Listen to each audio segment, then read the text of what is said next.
Dobrý den, jmenuji se Zdeněk Přikryl a chtěl bych vám ukázat příklad dobré praxe formou krátkého videa a bude to robot, který projíždí čárovým bludištěm. Robot je sestaven s využitím stavebnice Wonder Building Kit plus mikrobit plus navíc 2 senzory ke snímání čáry. Robot využívá základní grafové algoritmy BFS a DFS. Podívejme se společně, z čeho je náš robot, který řeší čárové bludiště, postaven. Je vlastně postaven tady z této stavebnice Wonder Building Kit, která obsahuje 2 elektromotory, 1 servo, snímač čáry, obsahuje sonar a obsahuje rozšiřující modul Wukong pro mikrobita.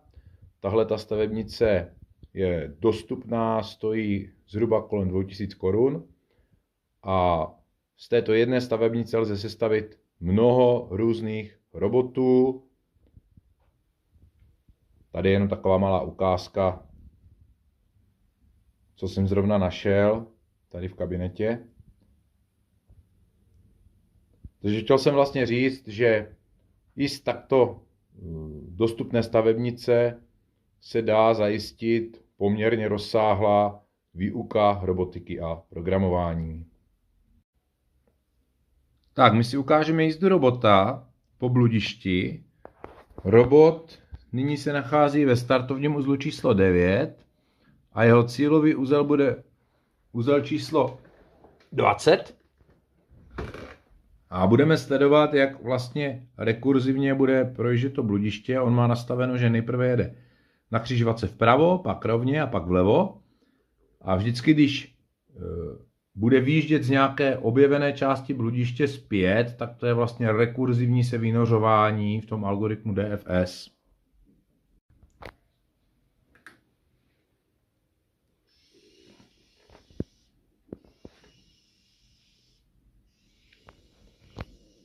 Tak nyní již vidíme komentovanou jízdu. Takže robot nyní na křižovatce pojede doprava. Tady může jenom doleva.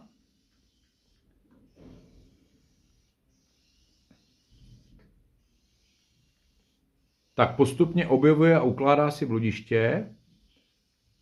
A protože tady už nic nového není, tak teď se rekurzivně vrací.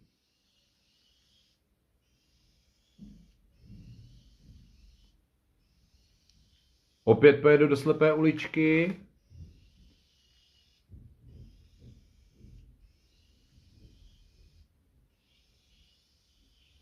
Nyní už má objeveno, takže rekurzivně se vrací zpátky.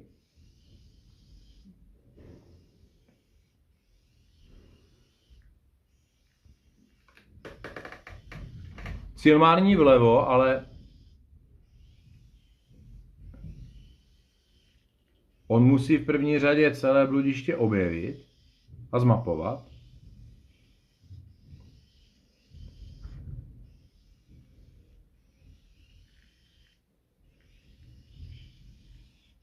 Tady byl zajímavý moment, protože on už ten uzel objevený měl, tak do něho nejel znovu. Tak, identifikoval cíl, ale teď se bude muset ještě vrátit zpátky na start. Už má vlastně objevené úplně komplet celé bludiště a teď už se vynořuje rekurze.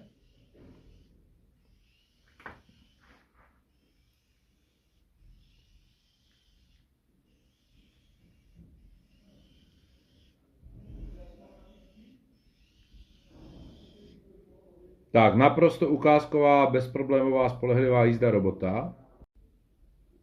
Tak a nyní uvidíme, jak robot pojede nejkratší cestou ze startovního uzlu přímo do cílového uzlu.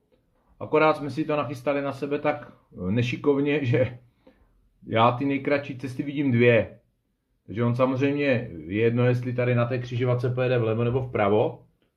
On prostě jednu z těch cest zvolí jako nejkratší a pojede přímo do cíle.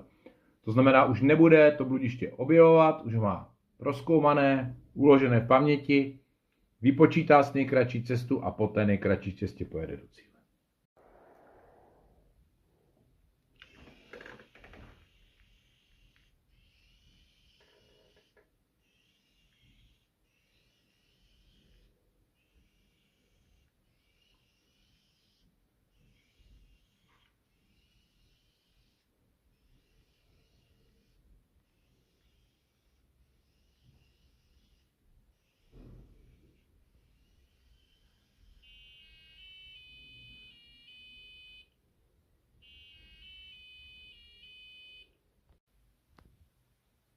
Tak robota z horní strany jsme viděli, ale pojďme se podívat ještě, jak vypadá ze spod. To znamená, on má pro sledování té čáry tady vpředu čidlo, 2 čidla na jedné komponentě. No a vždycky na té křižovatce se právě díky tomu rozliší. To znamená, on vidí, co vede dopředu a pomocí tady těch dalších 2 komponent s dalšími 4 čidly vidí, jestli se dá jít doleva, nebo jestli se dá jít doprava. Tady ten robot nemá čidlo vzadu, další. No to je proto, že předpokládáme, že když od někud přijel, tak tam určitě cesta byla. Takže se dívá pouze doprava, doleva a rovně. To naše bludiště je vlastně zarovnané v takové pravouhlé mřížce uzlu, kdy vlevo dole máme uzel 0 a v tom směrem nahoru se indexy z uzlu zvětší o 1, ve směru doprava se vždycky zvětšují o 9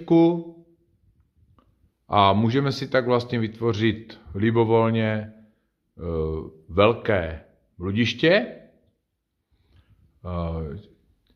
Využíváme toho i k tomu, že když se třeba budeme nacházet v uzlu 13, tak my víme, že uzel 14 máme směrem nahoru, uzel o 1 menší, takže 12 směrem tímto, uzel o 9 větší máme tímto směrem a uzel o 9 menší máme tímto směrem. To znamená, v tom našem bludišti pak nemusí být čísla, jsou tam přímo křižovatky, ale my prostě využíváme toho, že je to pravoúhlá mřížka, takže si číslo každého uzlu můžeme snadno dopočítat. Tak pojďme se podívat na zdrojový kód toho robota. Nebudeme si ukazovat úplně celý zdrojový kód, ale jenom nějaké pěkné momenty. My to vlastně celý děláme proto, abychom nějak demonstrovali 2 základní grafové algoritmy. Tady je DFS a ten robot vlastně funguje tak, že se na nějaké křižovatce rozhlédne, uloží si, kam všude vedou hrany, no a postupně rekurzivně navštíví ty uzly, do kterých vedou ty hrany.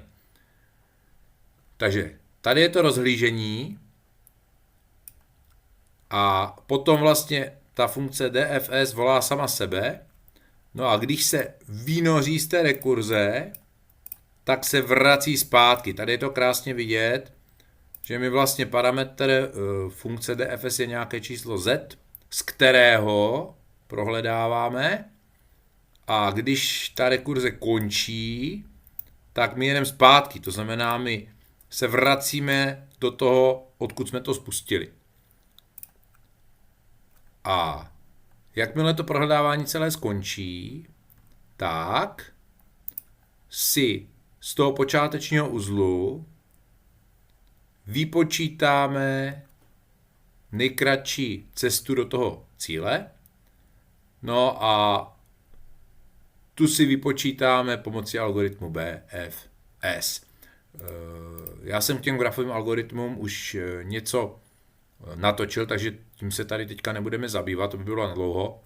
Ale prostě je to praktická ukázka toho, jak ten robot využívá tyhle 2 základní BFS a DFS.